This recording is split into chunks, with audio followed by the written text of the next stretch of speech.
July August গণ অভ্যুত্থানে social মিডিয়ায় ইনফ্লুয়েন্সারদের ভূমিকা কতটুকু ছিল? যদি বলি ইউটিউবার সালমান মুক্তাদি কি করেছেন, এক কথায় শেষ করা যাবে না তার কথা। কিন্তু সালমান তো আর সার্জিস হাসনাতদের মতো সমন্বয়ক ছিলেন না। তবে কেন নিজেকে সমন্বয়ক বলছেন সালমান?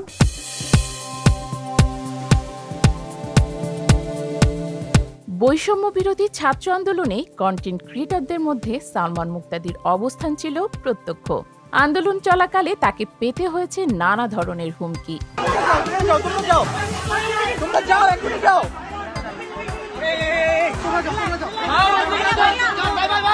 তবে কোনো কিছুকে তোয়াক্কা না করে তিনি তার অবস্থানে ছিলেন অটল। আন্দোলনে অংশগ্রহণকারী সালমান মুক্তাদির কিছুদিন আগেই বৈষম্য বিরোধী ছাত্র আন্দোলনের অন্যতম সমন্বয়ক হাসনাত আবদুল্লাহকে নিয়ে একটি মজার পোস্ট করেন। সালমান তার ভেরিফাইড ফেসবুক পেজে হাসনাতের একটি ছবির সাথে আরেকটি ছবি কোলাজ করে পোস্ট দেয়। সেখানে দেখা যাচ্ছে হাসনাতের ছবির সাথে সালমান একটি প্রশ্নবোধক বাক্য যুক্ত করেছেন। লেখা আছে রিমেম্বার হিম। পরে অবশ্য পোস্টটি ডিলিট করে দেয় সালমান। উপদেষ্টা নাহিদ ইসলামকেও সমর্থন জানিয়েও লিখেছেন সালমান।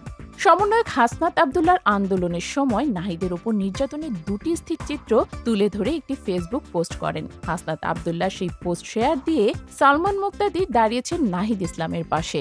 তিনি বলেছেন, এই যে যা ইচ্ছা তাই বলতে পারছো, অভিযোগ করতে পারছো, নিজের প্রোফাইল থেকে সব শেয়ার করতে পারছো, প্রশ্ন করতে পারছো, এটা ভুলে যেও না জীবনে কোনোদিন পারো নাই, এই প্রথম পারছো, ভুলে যেও না। এবারের পোস্টেও সালমান সমন্বয়কদেরকে নিয়েই আবার কথা বললেন। তার এক প্রমোশনাল পোস্টে শীতের সব হুডি পরে নিজেকে হুডি সমন্বয়ক বলে আখ্যা দিয়ে ক্যাপশনে লিখেছেন, আমার মতো হুডি সমন্বয়ক হতে চাইলে SBM 10 কোড ব্যবহার করতে হবে। সালমান মুক্তাদির তাহলে এখন হুডি সমন্বয়ক।